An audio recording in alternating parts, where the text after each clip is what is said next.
37ാമത് ദേശീയ ഗെയിംസിന് വേദിയായ സംസ്ഥാനം ഏതാണ്? ഗോവ. കാസർഗോഡ് ജില്ലയുടെ ഔദ്യോഗിക വൃക്ഷം ആയി പ്രഖ്യാപിക്കപ്പെട്ട വൃക്ഷം ഏതാണ്? കാഞ്ഞിരം.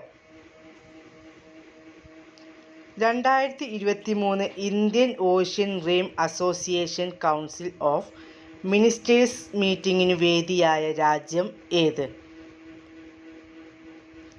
ശ്രീലങ്ക.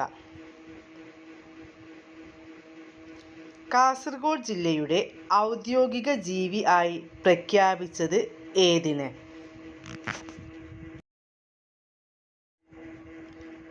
പാലപ്പൂവൻ ആമ.